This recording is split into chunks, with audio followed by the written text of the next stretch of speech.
So it's freezing out here, literally freezing.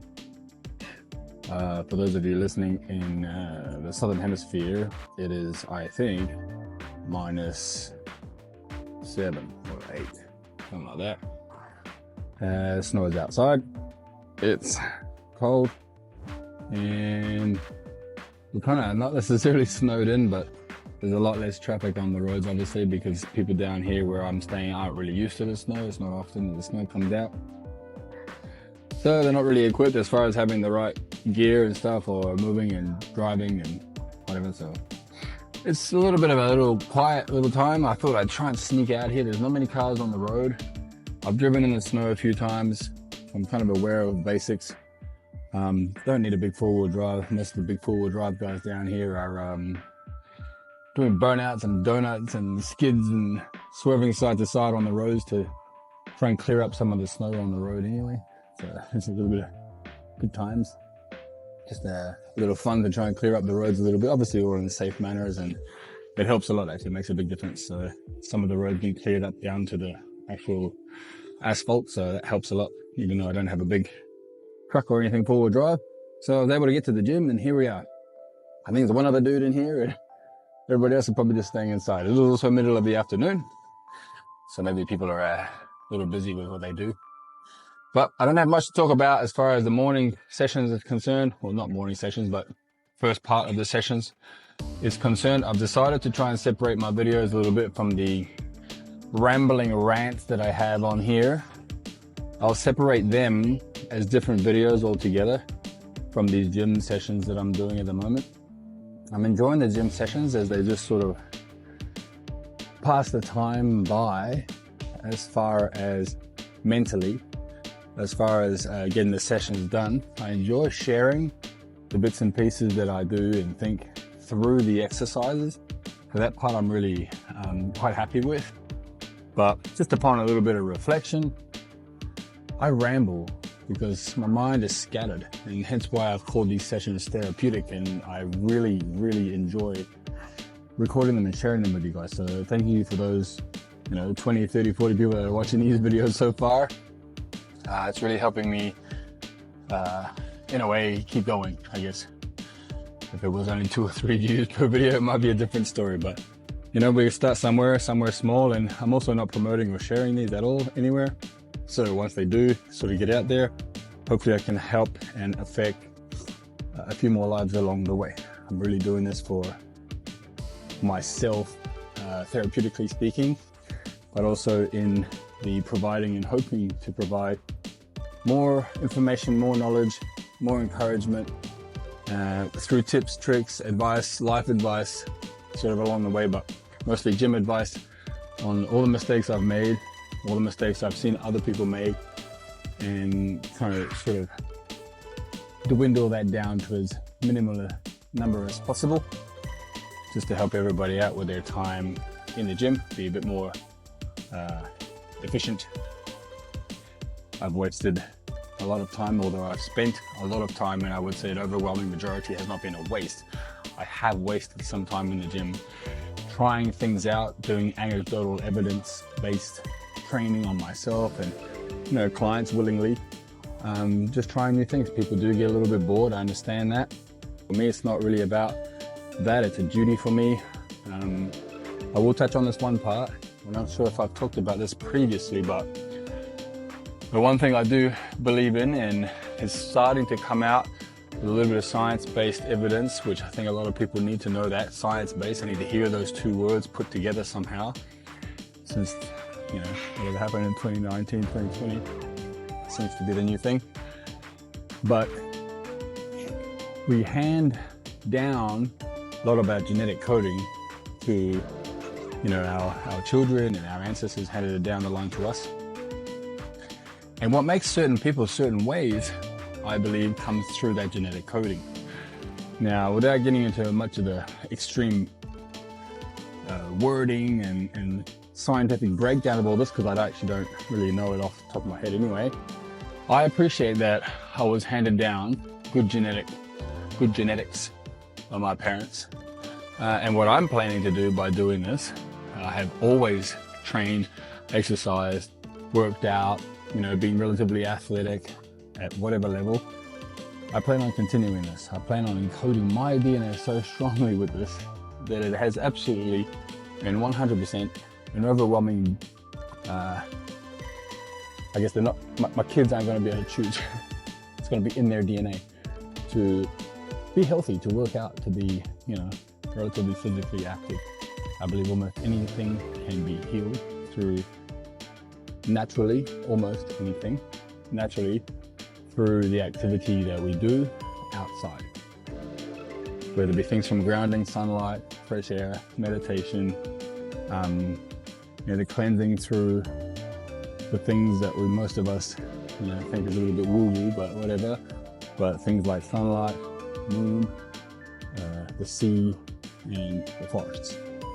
But that's for another day, another battle. I am going to keep my DNA strong and active, but continuously working out.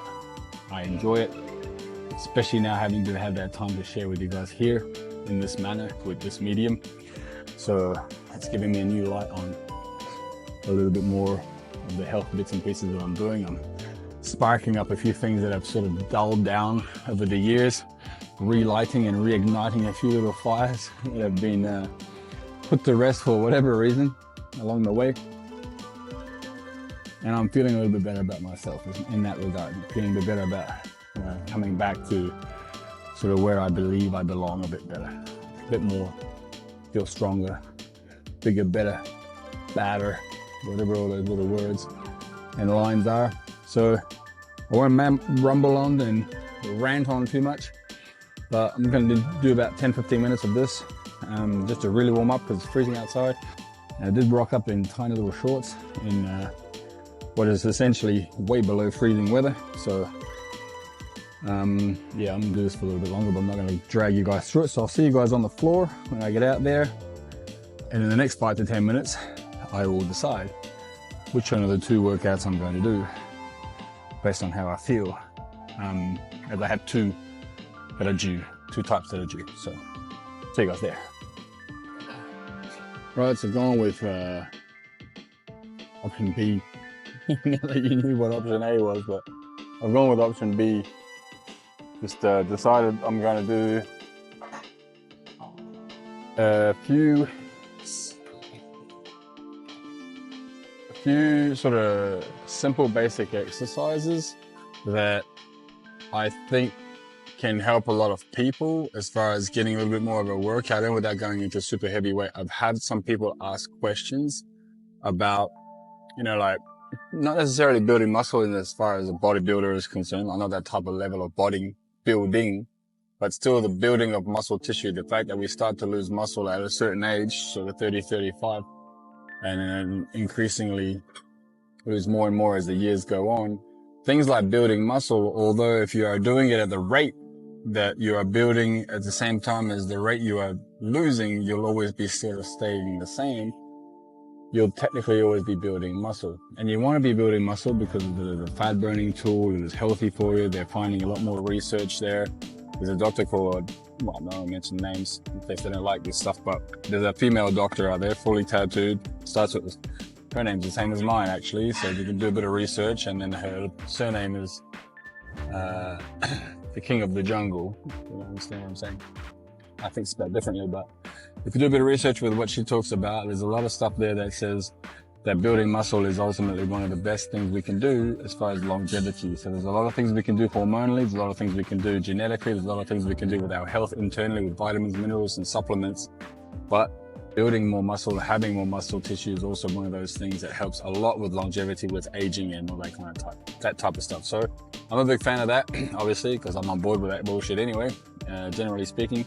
So what I'm going to do is I'm going to do a couple of exercises here and talk you guys through some of these things that you can actually do and tips and tricks on how to get those exercises to, without being super heavy weights, help you with building muscle, maintaining muscle, or keeping your strength of the muscle you have as much as possible.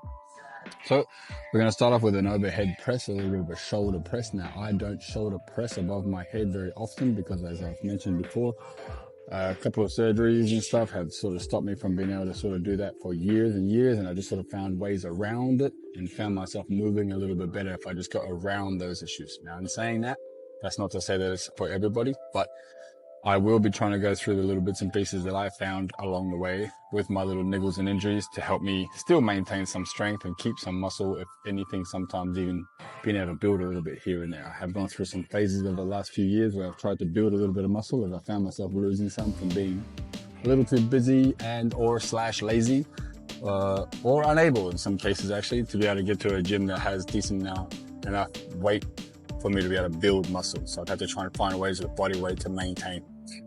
Anyway, no excuses. It's all BS in the end. I have to go and find ways to build muscle regardless. So this is one of the ones. This is my shoulder press. These ones are going to be a little bit different in that I'm not pressing over my head, but I'm continuously keeping a bit of pressure on the shoulder joint itself. So you'll see what I mean. I'll do the first round so you can see what I'm talking about, and then I'll explain a little bit after. But essentially all I'm doing is just going over and behind. See if you can spot a couple of the things that maybe I'll say in the next round. See if you can see what see if you can predict what you think I'm gonna say.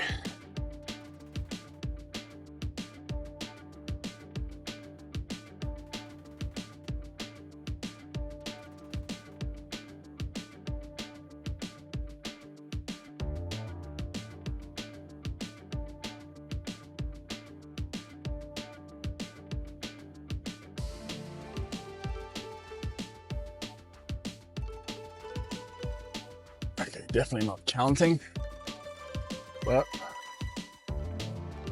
let's say that was enough. Realizing I'm hitting the microphone with the barbell, so hopefully that's not too terrible for you guys. But the shoulder press, this one, it's just it's an over and behind type of shoulder press. I'm not going in full lock elbows at the top, obviously, you saw that. But what I am doing is making sure that the shoulder blades, if you're looking at sideways, are going back and forth.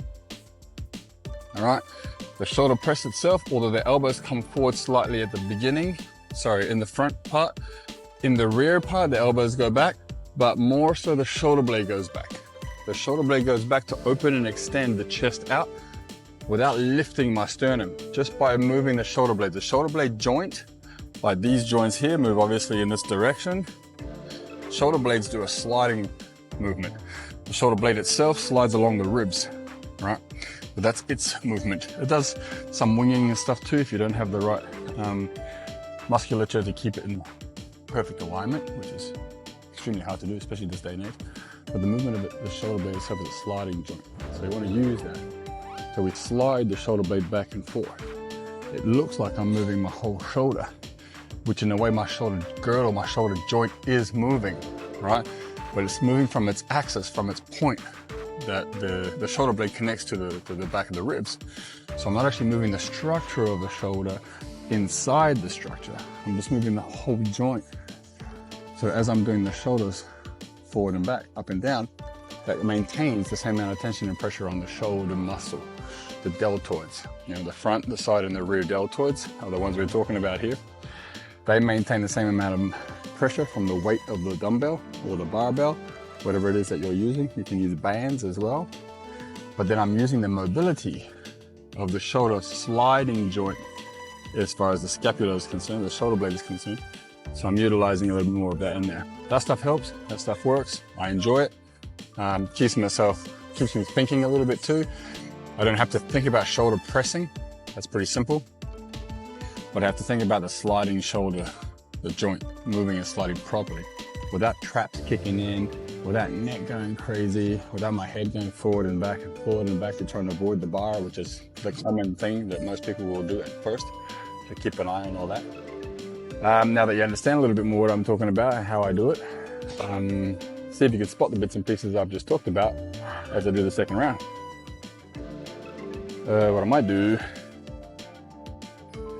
is this. This should allow you guys to see a little bit more. And might stop me from hitting that microphone.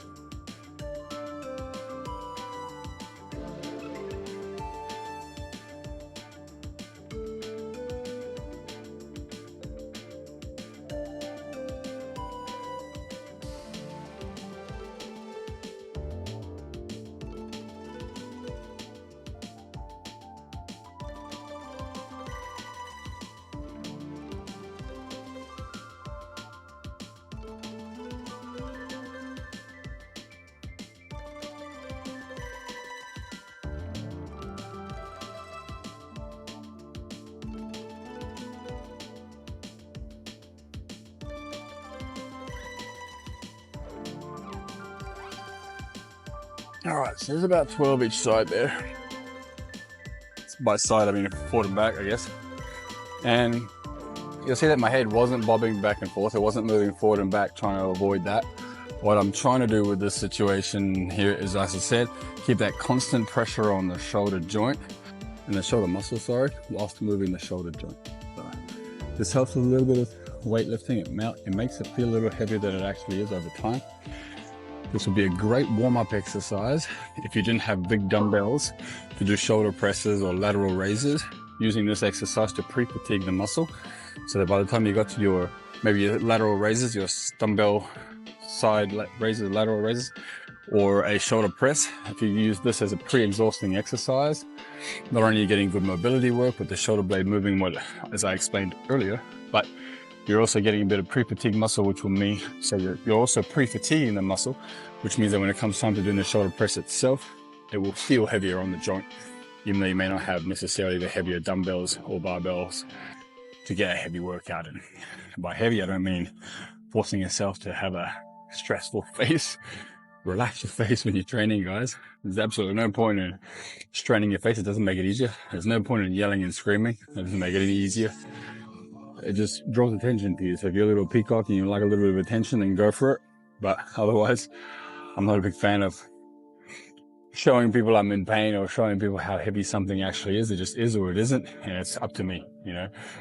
100 kilos for one person is way more than someone else. So it doesn't really matter what noises I make and or faces I make in order to grab attention to whoever's watching. But anyway, that's just my opinion on that. It doesn't really matter. But I'm gonna do 2 more sets of that. I'm not gonna let you listen to me ramble on about it. So I'm gonna cut the video and see you guys at the next exercise. But I'm gonna do 2 more of this.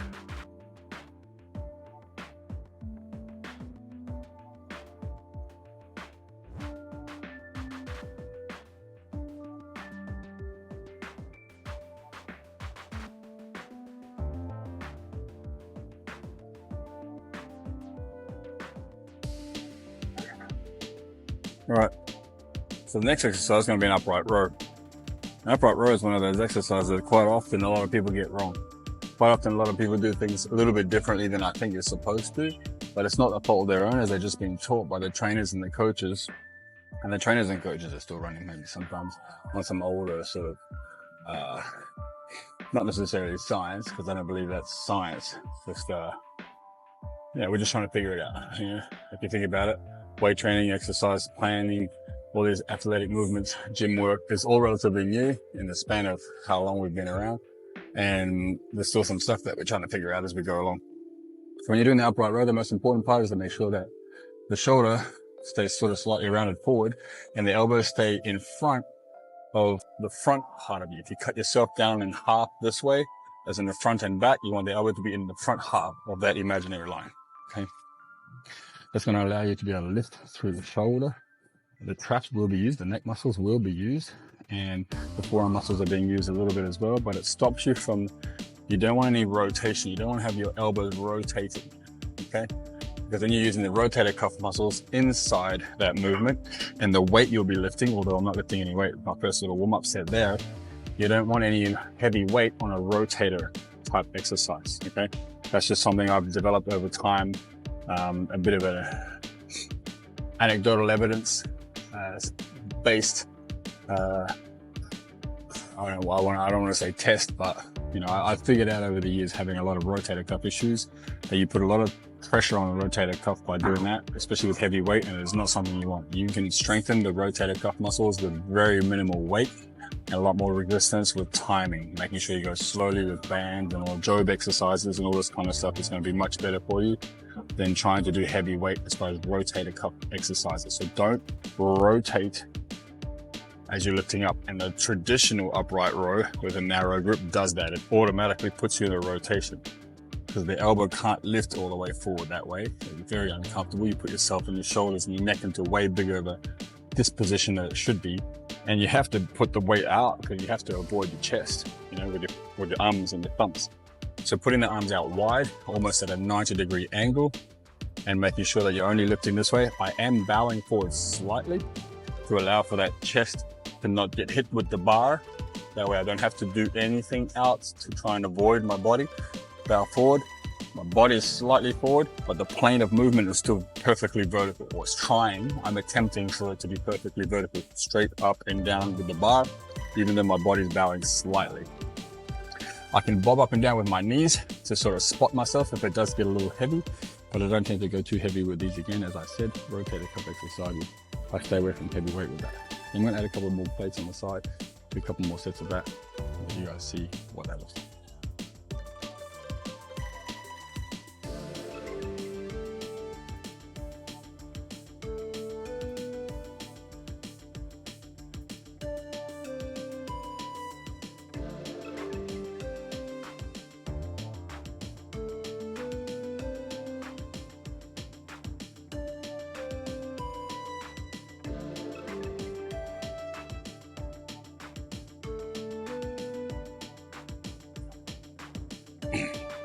Right, so grabbing it out wide. Right, chest forward, shoulders back, bowing from the hip a little bit. Upright row. Feet, elbows coming forward.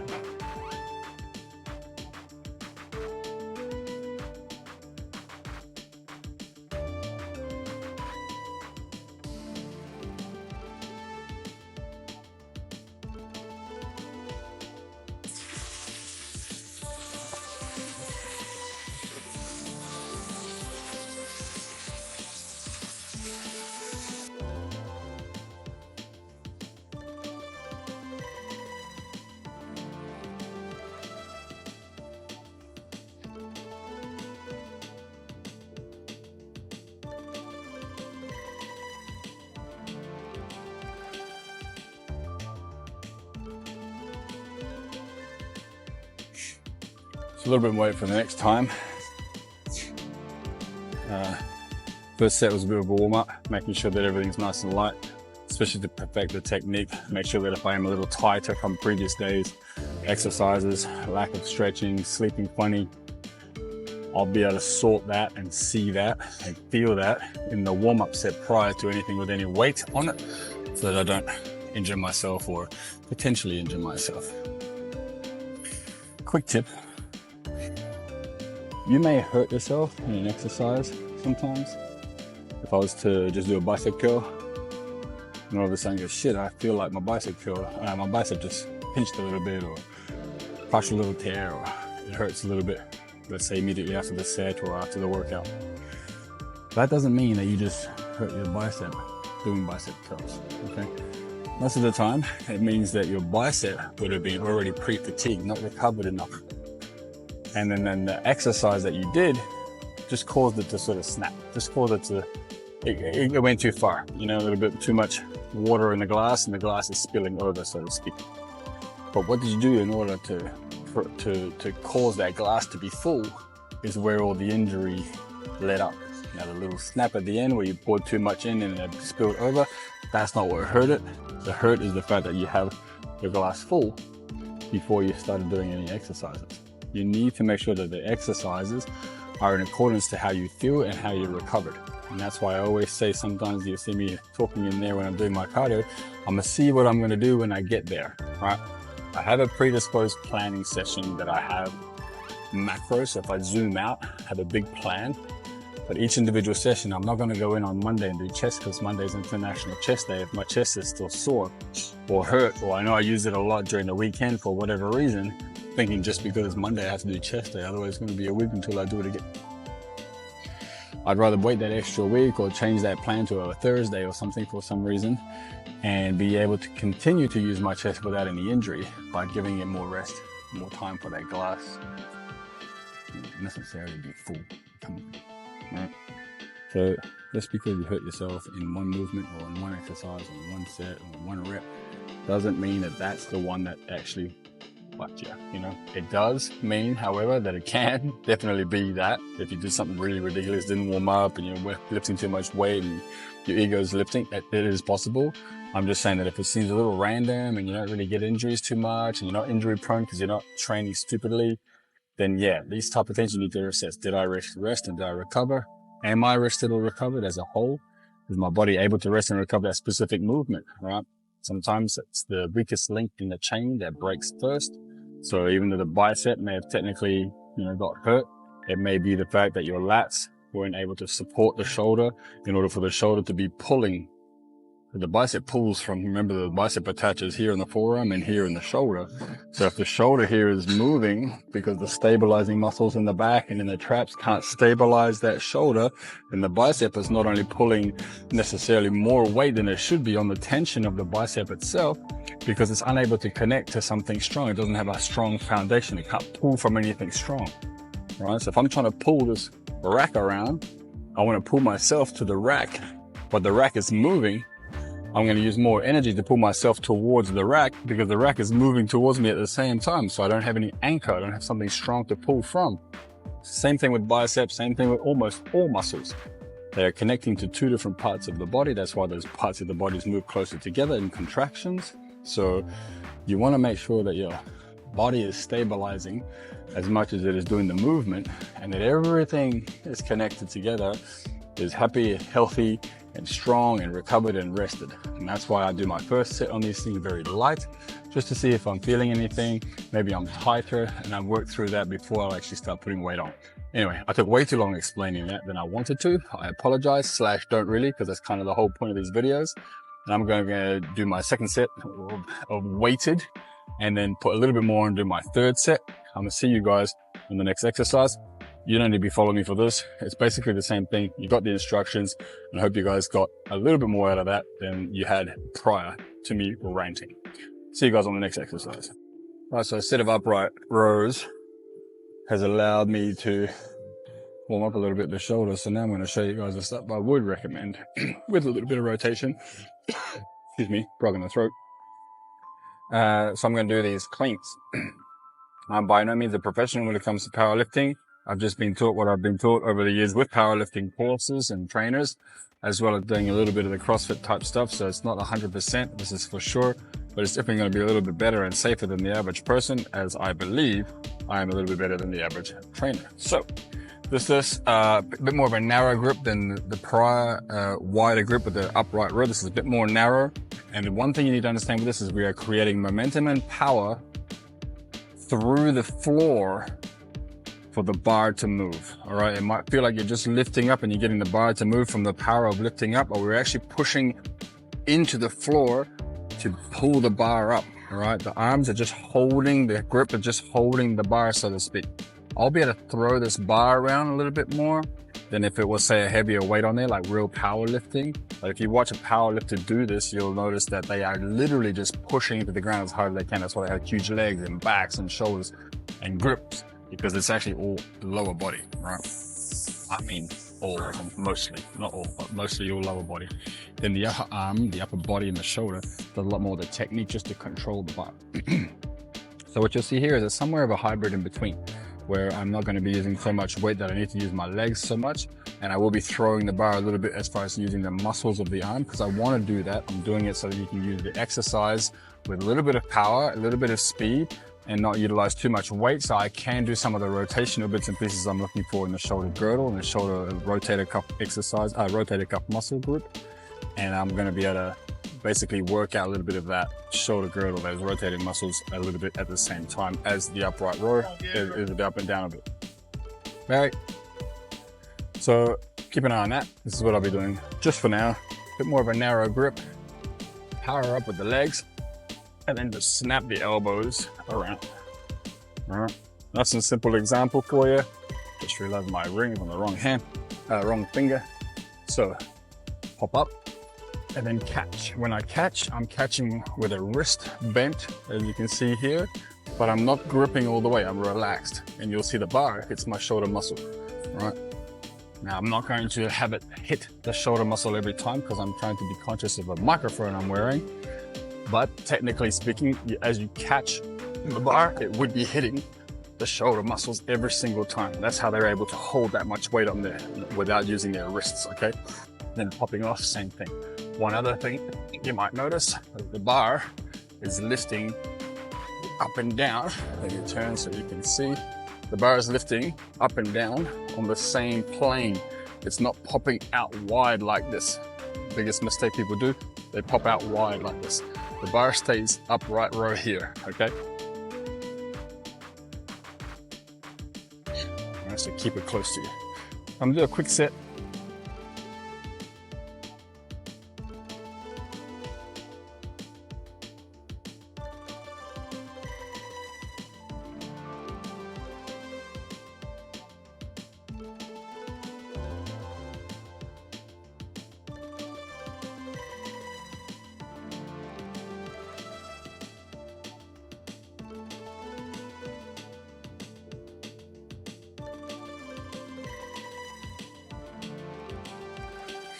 Alright, so that's pretty much that exercise. I'm gonna chuck on a little bit more weight. Let you guys see what that looks like with a little bit more weight. It doesn't change. I'll just end up using a little bit more of my leg and power from my legs. I've explained this in previous videos. It's called kinetic energy transfer. So when you push into the ground with your feet and the floor doesn't go anywhere, the amount of energy you put into the ground comes back up and through your body, right? It's like it's got nowhere to go, so it's got to come back. So the harder we push into the ground, the more force and energy we get coming back up, okay? This is what jumping is, you know? The highest jumpers of the world are usually people who can push into the ground with a lot more force. Not the most force, but a lot more force than the average people. And then their body's able to utilize that kinetic energy through all the muscles that are being used and all the joints that are being compromised in a good way to be able to execute an extremely high jump off of the floor, right? I learned all this stuff because I used to be able to jump quite high, and I was explained all this stuff by high-level people. Then I was able to see it in my mind's eye, go out and practice it, feel it, and then I was able to connect it all together. I could tell you which part of the fluid movement of the jump part was missing, which link, which chink in the chain was going to be the weakest. And then I would go and attack that, work that out, try and bring that up to the same level as everything else. And that's why I used to have, I think it was about a 44-inch vertical at one point, 112 centimeters, which is, you know, not too bad. So I'm 6'3", so I would have hit my head on the basketball hoop. I had a cut in between my eyebrows here, still from the first time I tried to hit my head on the basketball hoop. So that's essentially what that is there. So I'm gonna try a little bit more weight on here, do a second set, come back and see you guys before I switch up.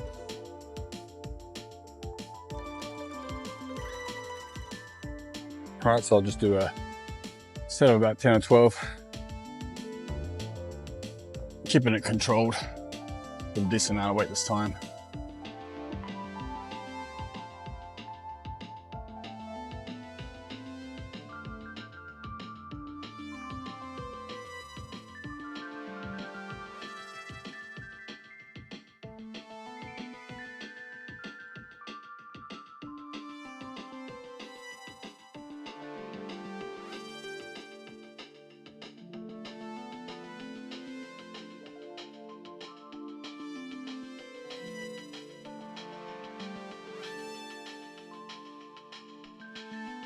Well, it turns out I was able to actually catch that weight on my shoulder muscle without it affecting the microphone as much as I thought it would at the beginning. It didn't. It may have a little bit, but it wasn't hitting, so I wasn't feeling it. So that's pretty good. It's a decent little weight. Haven't done this kind of stuff for a while. Getting my heart rate up a little bit. I'm not trying to do anything too heavy, as I said before, with muscular type stuff. I'm doing heavy weight stuff. Just finding ways to exhaust muscles and feel like you're doing a little bit more than you actually are without having to put on much weight. So I'll keep this weight. I'm gonna do one more set of this, then head over to the other part of the gym there and show you guys a lateral raise variation that I think can be very helpful. In fact, there'll be two, but we're gonna go over there anyway. So I'll see you guys when I get there. Okay, so this exercise is pretty simple. It's a lateral raise, but with a sort of forward single leg dumbbell, we call it a deadlift, I guess. But essentially what I'm trying to do is here, trying to connect the whole body in that kinetic energy transfer movement stuff that I'm talking about, connecting all of that with the side lateral raise. I'm a big believer in that. If you are going to be lifting anything from the ground, you're going to be using your whole body to do it.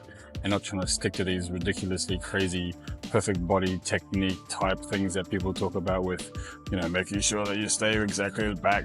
Yeah, sure. If you're picking up super heavy things, be aware of that. But lightweight things and simple things and everyday things and high repetition type things, you're not really training in that bent back movement, you know, although you will be using that bent back movement 9 times out of 10 when you don't think about it. Okay, so what we'll do here is we'll try and incorporate a little bit of that with the side lateral raise. You'll see the exercise. I don't have a name for it. I'm sure it has a name, but whatever, I don't know what it's called. But I'm essentially going to be using a couple of dumbbells here to tap the floor in front of my toes before stepping back into this position and using the dumbbell lateral raise. So it's going to look like, I'll break it down into 2 pieces. Okay, so I step forward, then I do a bow with relatively decent back posture and technique as far as the hips are concerned, like a proper deadlift. But I reach forward with my shoulders. I let my shoulders slide out without my back rounding out. My back stays relatively straight, but my shoulders round out. Okay, that allows the dumbbells to swing forward and then come back. So the dumbbells swing forward and then come back. And I'll be alternating feet, left foot, right foot, left foot, right foot. That's the first part of the movement. Once you have that, okay, and you realize you have to push your weight back with your leg, you have to push your weight back. You can't just drag back. You can't just use the dumbbells movement back to get you back. You must push back. Okay, so it's going to look from the side like this. Okay, alternating feet. As you can see, my step forward is small, half a meter-ish. I'm touching the floor and coming out. Right, that's the first half of the movement. Second half of the movement, very simple. It's a lateral raise. Now, for some people, this is 20 pounds, might be a little too heavy for a lateral raise. And that'll be the exact reason why you need this exercise, this first part of the exercise, to add that to it, okay? You'll create momentum coming backwards from the step back that will allow you to start that lateral raise and get more of that momentum, that kinetic energy transfer, okay? It will allow you to get more of that dumbbell to fly up with momentum, with kinetic energy transfer, okay? It'll look like this: push, up, and then back down, okay? Step, I'm pushing with power and using that momentum to raise the dumbbells out to the side, okay? Now I'm gonna do this with a bit of momentum as I'm carrying the left over to the right, okay? Over to the left, over to the right, by not stopping, okay? And I want you to realize one thing, and that is that I will continuously stay in the timing. My steps will stay in the timing of the dumbbell raises, not the other way around. Dumbbell raises are the harder part. They're the bit that are heavy. They're the bits that are gonna be technically pulling any injuries. If you're gonna pull an injury, it's gonna come from here, okay? Because it's a slightly heavy dumbbell for just a lateral raise for most people. So I use the momentum, and then my timing of my other step is based on the lowering part of those dumbbells.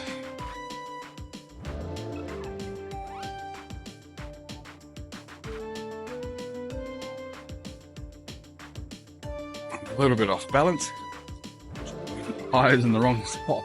Keep your eyes in the same spot and you'll find this will help. There's no exact where your feet should be. Everybody's a little different. The most important part is the push off of that front leg to use the momentum to raise the dumbbell. Oop, move my eyes, lost my balance. Okay, now that is simple for me, okay? I've been doing this exercise 15, 20 years. It's one of the exercises I mentioned earlier that I didn't create this, but I definitely somehow came up with it in some sort of, I don't know, some sort of training somewhere that I did a long, long time ago. This might even be back in, no, it can't be back in New Zealand, so it has to be less than 22 years ago. but pretty damn close. So I'm gonna say somewhere around 15 to 20 years ago. And it was one of those little chinks that I talked about, having a weakness in a link of exercises or movements that created what I wanted in the end. I wanted to be able to jump higher, okay? So by pushing into the ground and being able to transfer that energy through, you know, the ankle joint, first of all, then through the muscles that are between the ankle joint and the knee joint, all right? Then the knee joint, then all the muscles between the knee joint and the hip joint. Blah, blah, blah, blah. The link goes on. I found this exercise to be one that was helping me create 4, 5, 6 inches more in my vertical jump because it added more power in my arms, okay? Being able to jump by using your arms to swing your body up allowed more energy to be able to be used in the legs to push into the ground to allow more power back up into the air. And then, as you know, as we've seen a lot with the introduction of CrossFit, utilizing momentum allows you to get more repetitions, utilizing less energy, being more efficient, sometimes creating more bigger power lifts and all this kind of stuff. I'm not a big fan of that kind of stuff when it's supposed to be being used in that manner. I think it's hugely, hugely, hugely important. So I figured this part out. I may have got it from someone, I can't remember, it's a long time ago. And if I did, I apologize for forgetting, but I do remember creating this and sharing it around with a whole bunch of people who thought I was nuts until they saw me jump and realized, oh shit, this guy might actually know a little bit of what he's talking about. And so for me, it's a very important exercise. I haven't done it in a long time because I ain't been jumping in a good 10 years or so since I buggered up my knees, but I will be doing a couple more sets of this as I do enjoy it. Just be aware that you don't want a big heavy weight. You want to keep it really tight, really simple, very much a movement-based exercise, and graduate up to a slightly heavier weight later. It's not the kind of exercise you would do anything heavy with anyway. If you're trying to utilize your back muscles, you do need to use your back muscles. All the muscles in the posterior chain will be being used. So you want to try and strengthen them all in one cohesive movement. That's why that momentum of linking them all together at the same time is important, so that you're using all the right muscles at the right time and the right amount, okay? It'll feel right. It may take a while to get used to it for you to be able to feel that, but if you haven't done it especially, but otherwise it'll feel right at one point. So just stick with that momentum. I'll do a couple more sets of this, and then I'll put a bench over here and I'll show you guys the variation that you could do of this if you want to just go a little bit heavier and utilize just the top half of your body and no legs, okay? Wasn't planning on doing that, but I just got the idea of it, so I'll incorporate this second part of this sort of relatively similar movement after I've done a couple of sets of this. And I'll see you guys when I'm actually sitting on a bench instead of these dumbbells. What we're looking to do here is essentially lean and bow forward, but still keeping our back relatively straight. Okay, I'm not trying to arch my back when I bow forward.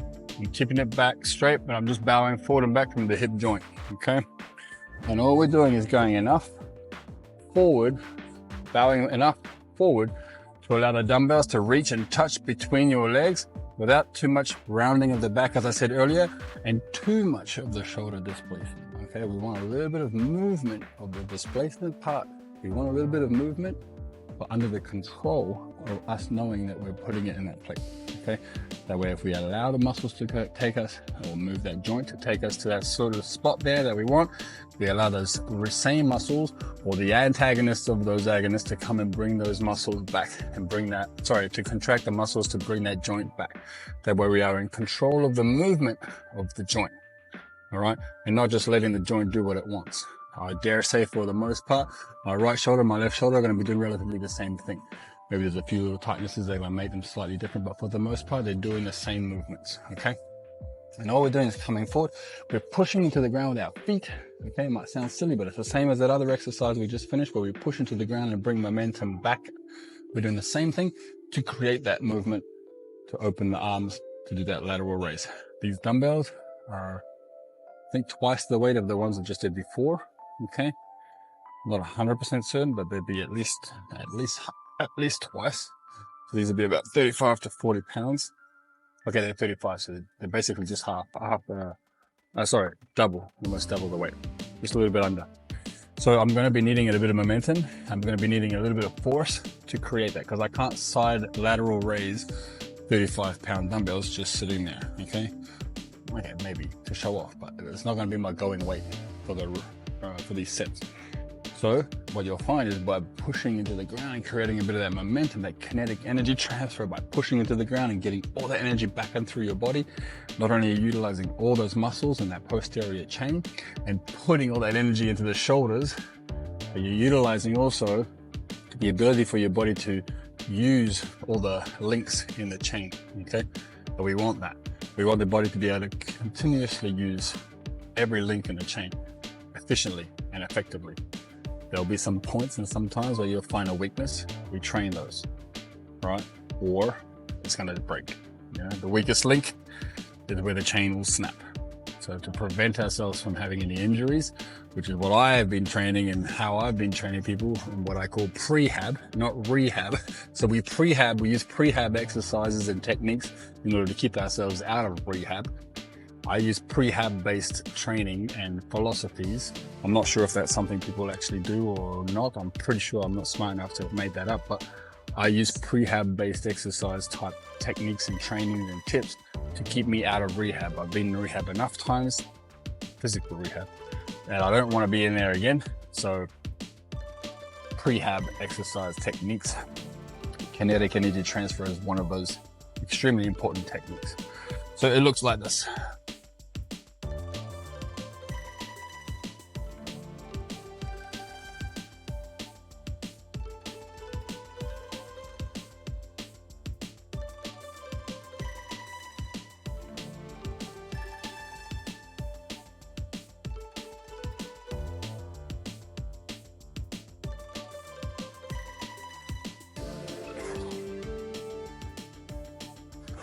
All right, so that's it. Pretty simple exercise, 12 reps, pushing into the ground, utilizing all that energy to come and bring that back up. I can see the camera is telling me that the battery is running out. It is officially flashing, which means I don't have much time to go. I appreciate you guys being with me. This is a journey for me. It's gonna be a long series of exercises. Of videos of me exercising, talking rubbish, sharing tips and tricks. You wanna help out? Just a simple like, share the video, tell people what I'm doing. I appreciate that very much. Yeah, until the next day, or the next exercise, or the next workout, make sure that you're doing your prehab and rehab-based workouts. Try and make sure you're doing a lot of recovery as well. Good sleep, water with salt, sunlight, fresh air. Put your feet on the ground, barefoot on a real ground. A little bit of grounding in, discharge any of the imbalances your body has, okay? Maybe I'll do a bit of a talk on that kind of spiritual hippie stuff another day on another video. But I'm a big believer in that. I got over an extremely crazy bug virus that's been going around here in 2 days by simply just doing those exact same things, okay? So yeah, that's the end of the video for today. I'll see you guys in the next one. And until then, keep it real, keep it raw, and keep it relevant. I stole that. It's a good one. Appreciate it. Mr. Garrett J. White. See you guys on the next time.